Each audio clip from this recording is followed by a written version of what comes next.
Hello, and welcome to Writers Group Therapy. I'm Tom. And I'm Roshni. We're writers helping writers with whatever writing ailments you might have. Whether it's related to your craft or your career, we can help. Are you ready for your session? The doctors are in.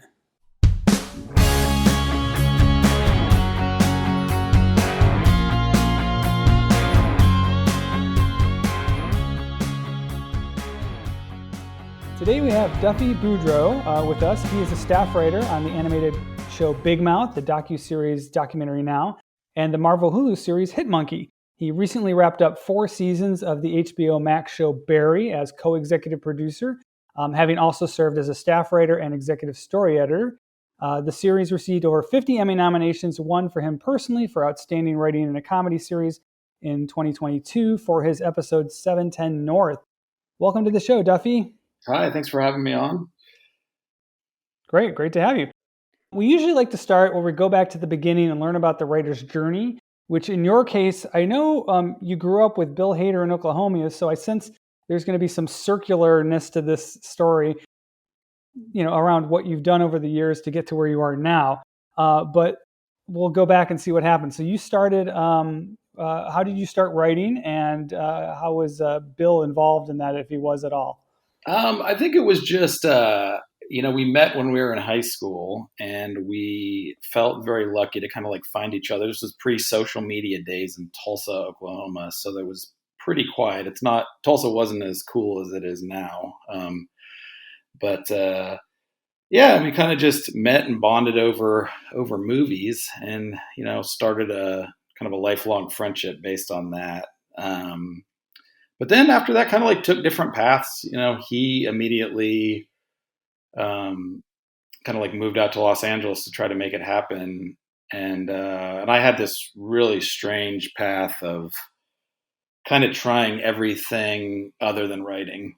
I think I always wanted to be a writer, but I think I was really, I think a lot of people have this same experience, is they just don't know how to get started, really. I had written some small stuff with Bill, and we had made a mock documentary together in high school, and but I just I never really, I think, had the courage to just pursue it as a path until I was a little older and got worked through some things, and so I ended up kind of trying to I'm trying to not do the long, boring version of this, because it did. I know you wound up writing for comics. So it was one of those things where I kind of did this thing where I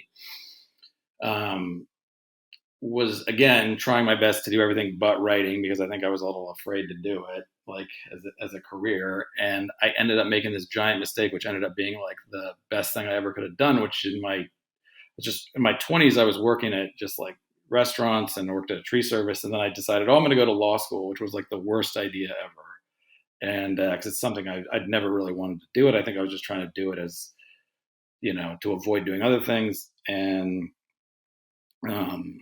what happened was I knew it wasn't what I wanted to do, but when you go there and you have to study all this stuff and regurgitate it, and they force you to kind of face the blank page. When you take the test, it's these blue books, and you just have to write and write and write. And I think that's where I initially got over the hump of not being able to face the blank page. Strangely enough, was in the place that I was doing it in this context of school, and it taught me how to just start from nothing. And at that point, I just okay, well, now I'm going to drop out, and I'm actually going to pursue a career in writing. But I was in my late 20s. So it was resetting my entire life, going back to the drawing board. I was working at a grocery store. This is a very long answer, but I just hope this gives maybe a little bit of inspiration to people who started later on. Because you can feel I feel now, I've always felt I got a late start, but I think it's, I look back on it now, I'm glad I had some of the life experiences I did, in other contexts with different jobs, different people living in different states before I moved out to Los Angeles, because, I think people have that anxiety of I've I've really, missed out on this stuff.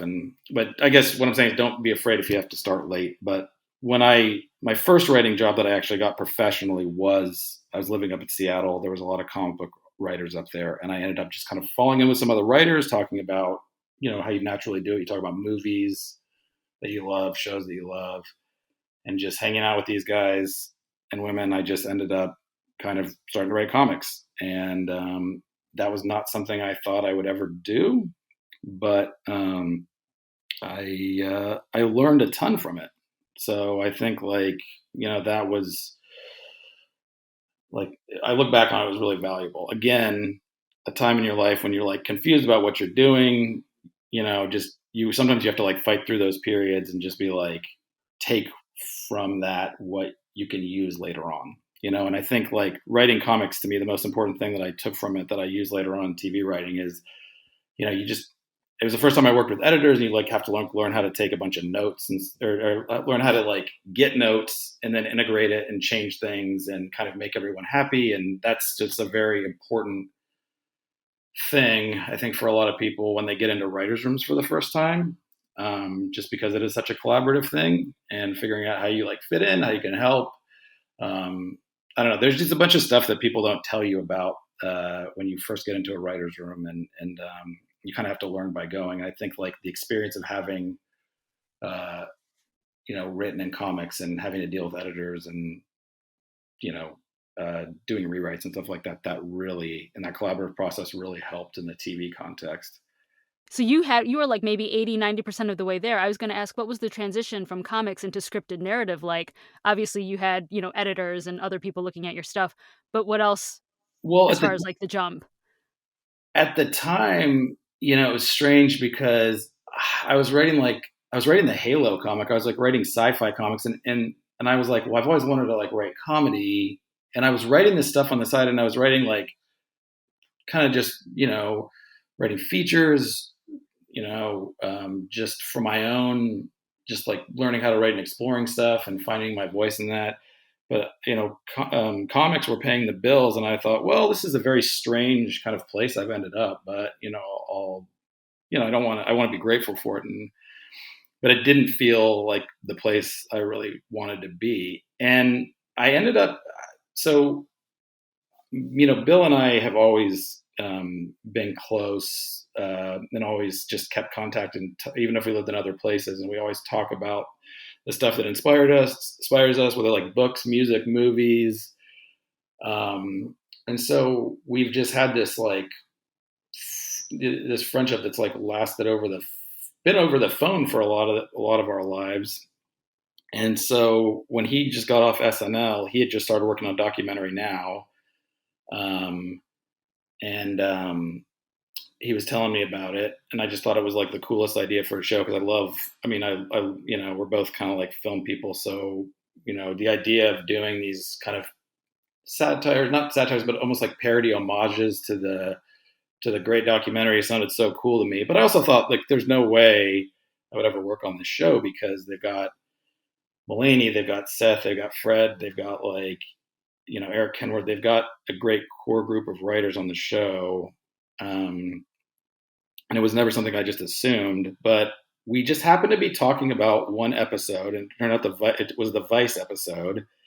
And, I just gave him some thoughts about, what I think would be funny, like how to handle like the tone of it, and he was just like the next day, like, oh, write those up in an email and send them to me, and I'll show them to the guys. So I did. And I thought, well, if they use like one or two of these, this will be cool. If I contribute even from a distance, that'd be awesome. But then he just was like, he said they were happy with what I showed them. So he's like, would you want to work on the show? And I was like, I just couldn't believe that it was like going to really happen. And I kept thinking, well, this is not going to actually happen. But then I guess kept working on it, and I kept sending him ideas and doing some rewrites on stuff. And I just kind of ended up getting this weird opportunity and taking it. And then, a couple of months later, came down to LA and was on set, and as we were producing a couple of the episodes, and kind of was like just kind of felt like I got thrown in the deep end, but it was really exciting, and that was my first gig. So that was kind of solving the problem of like through that I was able to get an agent because I was like weirdly I was able to like work on a show, and it's that conundrum, it's that paradox of like you can't work on a show without getting an agent, but you can't get an agent without working on a show. I'd gotten very lucky, and I was able to like figure out a way to like get past that point. And from there, I just was like, okay, well now I have this great opportunity. I'm going to move down to Los Angeles. I was living in Seattle at the time, and then I just got serious. Spent a lot of time writing a pilot, and ended up getting staffed on Big Mouth, and that was my first room. Yeah, and then kind of just from there, just been kind of steadily working. Um, So you and went from writing comics to doing mockumentary to doing animation, which is like moving comics, and then and then you went to dark comedy, as I like to call it, with Barry. So, yeah, and Barry's. but you said you wanted to work on comedy, and I feel like, I mean, yeah, Barry's got humor in it, but wow, is it a dark show? Yeah, for me, the tone of Barry is something I really like, because I don't see it. The type of stuff I like and stuff I find funny, I think, kind of tends to skew. I find a lot of stuff funny, but um, I feel like Barry's tone was this opportunity to do like a unique thing where you have like kind of deep emotional stuff, and then but I always feel like it was very very funny. Like I think one of the funniest shows is actually a drama, which is The Sopranos. I think it's hilarious, even though there's like not big jokes on the show, I think all the jokes just come from, and there's a genuine humor. It all comes from like the characters of it, because you're just observing and watching these people being completely earnest. And I think that was to me, I think that Barry is like a really funny show. I always try to tell people this. Yes, it is violent and it gets dark and it gets really deep and it explores some really difficult things. But I mean, I think the show's really funny. you know? Oh, it's funny. It's definitely funny. I think if you live in Hollywood, it's even funnier because the characters are too true to life. Yeah, I mean that was fun. I mean, we got to in the beginning of that, we got to go down to the actor's studio and get a little behind the scenes look at that world, which was like Cousineau's world. And Howie Deutsch was like nice enough. He runs the place now. He was nice enough to kind of like let us in and observe and watch that world. And it's such like a fascinating, like intimate place where so much of that acting uh, exercises were like psychological explorations, which is like so fun to watch because you kind of able gets you able to be at the heart of like with these characters. Acting is just a great way to explore psychology. You know, and him watching these people perform a scene and then come to the side of the stage and then him kind of interrogating them about uh, you know how they thought they did and kind of peeling back all the layers, and it was such an intense intimate process. And the funny thing about that was Barry the character is such empty kind of non-human person. I don't know how you call him. He's just not. He's like the perfect character to put in that situation because he just lacks like almost like a core. I think he's trying to figure out what he is, and he wants to feel like a good person and he wants to have a purpose. But like putting him in that context immediately made sense to me because he's kind of like the worst person to put in there. He's just someone who has never explored his emotions, probably has repressed them so much because of all the stuff he's been through. And like the idea of putting him in that context was like, I think that was like kind of the engine of the show, and it created a lot of good stuff. I think that dynamic. So, this is spoiler territory now, listeners. It has such a definitive ending. Did you guys know it was going to be done in 4 seasons, or were you like, cuz I think a lot of especially American TV, they just write. They don't really have a definitive ending in mind, but you guys really you put a button on it. So I was just wondering, how did you know, like, you know? I think part of that is that we kind of grew up on features more than TV. So this newer TV model of like, um, of like shorter seasons and kind of more compact, condensed storytelling, like makes sense in terms of just doing like a beginning, middle, and end of a story. Mhm. And I think like that appealed to Bill. Um, and I think he was also like, to be honest, like I think the idea of doing it in four was he was doing so much on the show too that like which is acting, directing, writing the thing. It's just like an insane amount of work. We shot three and four pretty much back to back because of COVID, and it was just like it just felt like the right kind of thing practically. But in terms of story too, it wasn't just a practical decision. I mean, that's part of it. But in terms of story, I think the way that the show so much was happening in terms of like story and Barry making these big moves and these revelations happening that I think, to be honest, to the way the show was going and to be honest, the way we would be writing the story and if we were watching it, I don't think we could have taken it much farther because I think that like we kept kind of painting ourselves into a corner and getting out, you know? But I Mhm. think you can only do that so much before it becomes like ridiculous, right? And part of this thing was like, at the end of season three, we were like, just the idea of Barry getting caught, that just seemed like such a natural thing that would have happened, you know? And we always thought of this story kind of as like, what if this was, and I think we kind of played with this with the whole thing of the Vanity Fair journalist in season four, kind of Temps Cousineau. Like we thought of this as like, what if this was like some crazy like true crime story is that you'd read in Vanity Fair about this guy who came out and wanted to become an actor. He probably would have gotten caught, but then there would have been this whole chapter after that too, to resolve like what is the legacy and what is the story. So like him getting caught was not like the end of the end is in season three, the finale. We were like, this is the next. We could not have ended the show on that. It's like we have to have this final chapter to kind of like, you know, complete what this means. Just for it to have this like satisfying trajectory.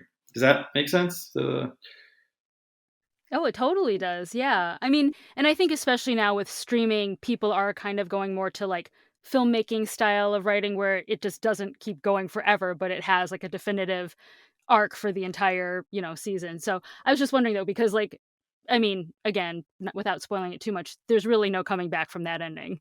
So, it's definitively done, I would say. I mean, I don't know, maybe you have a sequel in mind, but Yeah, no, I mean it's just funny because it was also just watching the show evolve too. It seemed like I was talking to on the picket lines this summer, had a lot of opportunities to talk to other writers, and it's like you start having some real conversations. When you get to know them, and we're all writers, we all have our opinions about stuff, and I would talk to people, and sometimes people would be like, yeah, I don't know why you guys took it out of the theater. It was like this perfect kind of concept, and I loved the theater stuff so much. And I was like, no, I love the theater stuff too. But if you want to kind of push the story in certain directions, like you kind of have to make sacrifices. And to make a story dynamic, you can't be just doing the same thing over and over. I know that's a good like formula and dynamic for certain other types of stories. I mean, it's built into like Seinfeld and other things like that, or like it works perfectly. King of the Hill, like that's the way those stories work, and they're great, and you wouldn't change them. But for Barry, I think the story had such an engine to it, and we kind of put the stakes at a certain level that like once Cousineau knows once Fuchs takes Cousineau out to Janice's body and says Barry Berkman did this, like we actually the story has to fundamentally change, yeah. and it's just dishonest not to. And we did try to write some scenes because we try when you're in these rooms you just have to try everything. You have to kind of explore every avenue no matter how insane. And realize people other than on these podcasts, people don't really get to see how the sausage is made, which is kind of a good thing sometimes. But we did try to write some scenes that with Barry and Cousineau in the acting class after Cousineau knew that Barry had murdered Janice. And it just seemed so insane. Because, the show, you want it to be fun, you want it to push things, but it's also like, there has to be grounded human behavior too. Yeah, it's got to be logical for Yeah, sure. and within the logic of the story. And so, but that, in a way, that was, so we had to get rid of it. But then, in that, was a big change. But I think that it allowed us to push on to some really new, cool. I felt like seasons 3 and 4. I love the first 2 seasons, but I really enjoyed being able to really open up 3 and 4 and kind of and push toward a proper ending, you Yeah. know. And so that felt really good, and it was nice because when we were shooting, so we kind of written parts of season 4 before we were able to shoot season 3. So we were on set for 3, we shot 3, and then we kind of, once we were streamlining that, we go, okay, this really, knowing where we're going, this really helps us pace this thing out. So the pacing of the show I felt was very important because to balance the comedy and a lot of the action stuff, you really have to kind of be careful about how you have to write it very deliberately, and Yeah. and there wasn't a lot of looseness available there. So you just have to so it really, we had this major advantage of being able to write season 4, shoot season 3, and then go back in and rewrite season 4. Nice. Um, so that was really helpful. Just from a writing standpoint, that's really nice. I just think I just really um, kind of knowing where you're going. I think that sounds limiting sometimes, but I think you also, I mean, it's kind of a cliche. It's another one of those true cliches, which is there's kind of freedom in this structure. There's more freedom because it's it couldn't be anything. It's it's got to be this and that, but you kind of, it kind of helps you creatively to know the boundaries, of where you're going. Definitely. And that was something that I think um, made the writing of 3 and 4 like kind of enjoyable and unique for us. So That's awesome. I want to go back a little bit in the conversation. Something you said kind of piqued my interest. So, when you were working on the mockumentary, like after you pitched and you started writing for them, but you hadn't moved to LA yet, what year was that roughly? oh god, I can't even remember now. It was 2014 maybe. Okay, so that is definitely pre-COVID, pre-Zoom. So you're writing remotely up in Washington, everyone else is in LA. Yeah, we were just doing phone calls. Yeah, I was just on the Mhm. phone with those guys. Yeah. I was gonna ask, so, I mean, were you really even in a writer's room, or were you mostly just like, "I will just write it and see what you guys say and have my No, notes," no, there was no writer's room. It was literally Okay. just sending emails and getting on the phone and talking about it. But I think that's how they work because they have the leanest, fastest kind of, those SNL guys are just they have a totally different style of writing, Oh, okay. where it's nonstop, constant rewrites. This is why I think it works. They're so good at just coming up with new stuff. Everything's always up for grabs, and it's just this like constant conversations, constant motion, and and then getting down on set and changing things on set. And there's a structure to it, but it's just very it's not traditional at all. And it was great kind of just experience to just get down there and just, again, for me, I felt very thrown in the deep end because I'm working with guys who I just massively respected, obviously close to Bill, but Seth and Fred and John and Kenward, those guys have done a lot of great funny stuff. So it was pretty intense. I just tried to stay focused every day and not really worry about how I was the new person, and just tried my best to just add funny stuff to the mix. Because I mean, it was very easy to get yeah. intimidated on that job. Everyone was very cool and supportive though. And then the nice thing about that though is that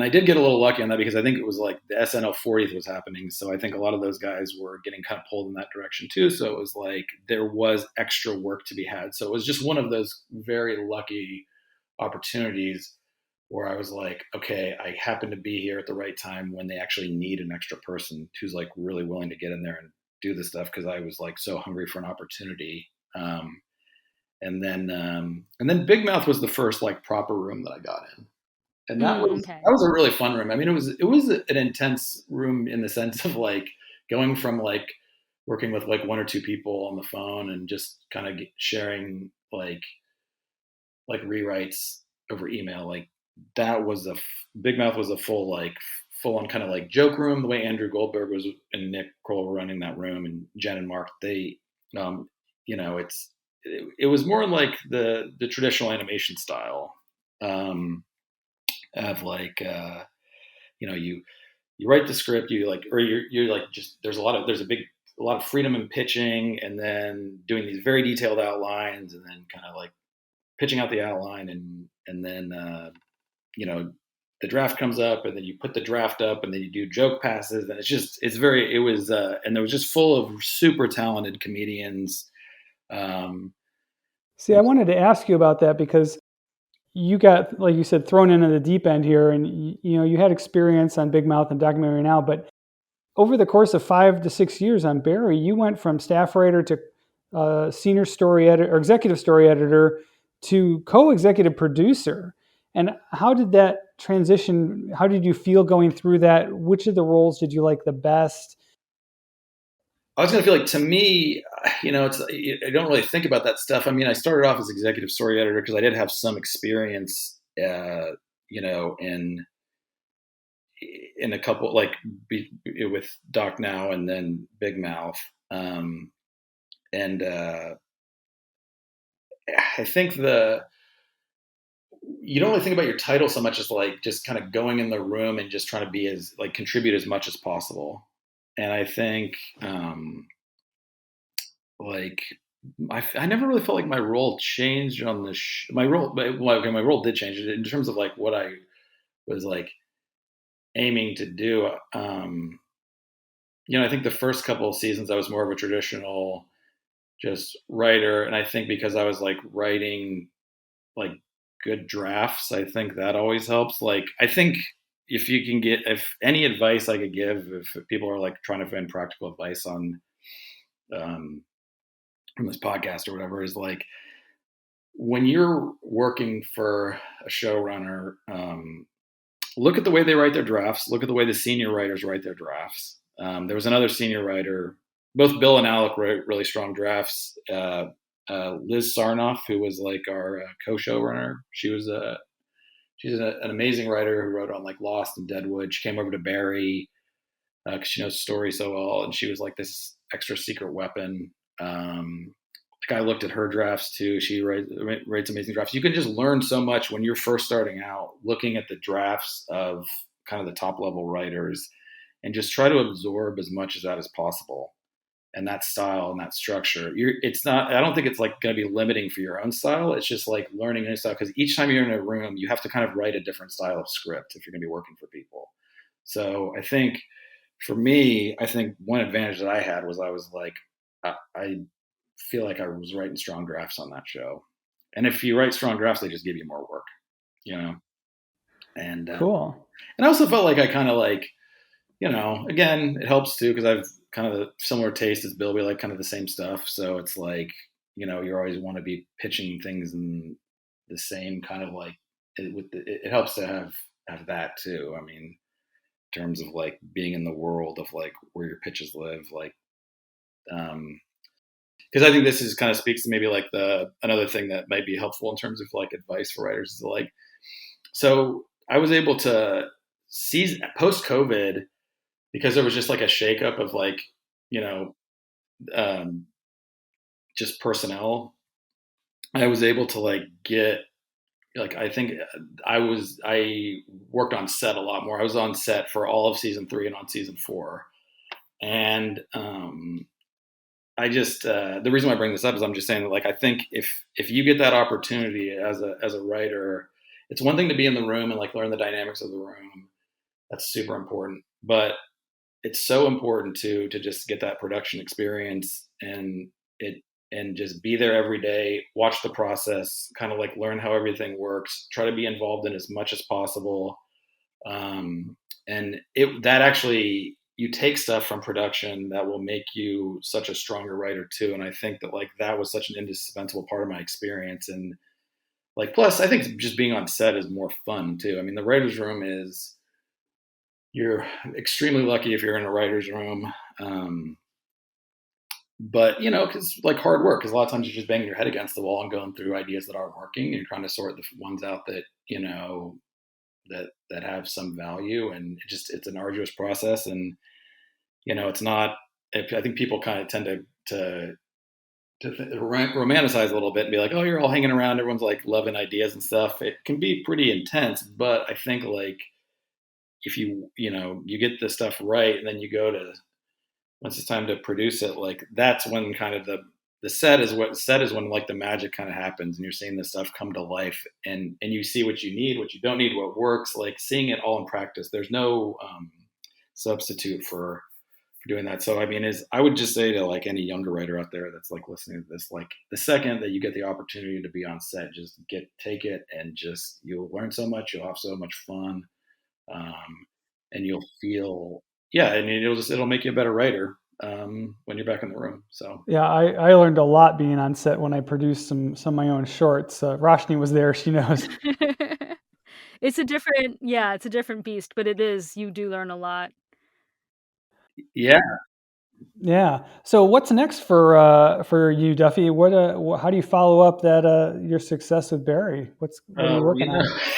I mean, I feel like you're always just trying to keep the opportunity. It's just, you want to just keep making things and having the opportunity to make things. And right now, been just working on some like TV stuff that can't really talk about right now, but hopefully on the pipe soon. But I'm writing, me and Bill are writing a couple features too. So we've been working, and some of these we started over COVID, and so he'll be directing them, and that's going to be So the goal right now is to just find the right timing for all the stuff, because definitely want to work more in TV, going to work more in TV, but we have these 2 movies that we really want to make, and so. Well, you guys are a great team. I'm sure I look forward to them. I love everything Bill does. He's hilarious, and he's got such a great way of presence on screen. I mean, his work on Barry was fantastic. The one thing I have to question is why from Cleveland? Why was Barry from Cleveland? I'm from Cleveland, so I gotta. We're not all serial killers. It wasn't a knock on Cleveland. I just think like we just needed we just needed him to be from somewhere not Los Angeles, and it ended up being Cleveland. Okay. And I think it's big. He could have been from Tulsa. He could have been from other places. I think he just happened to be living in Cleveland at the time, really. And Ohio to us is like similar to Oklahoma in a lot of ways, but we don't know it as well, so it kind of gave us a little more freedom, because I think if we made Barry from Oklahoma, we'd just get too caught up in all the details of that. Fair enough. Like it was, that was all it was. It was not any no dig at Cleveland or Ohio. So. All right, cool. Well, thanks so much for coming on the show. Do check out Barry on HBO Max. All 4 seasons are there now. And follow us online at WG Therapy on Instagram and X, and visit writersgrouptherapy.com for more. Otherwise, we'll see you next time.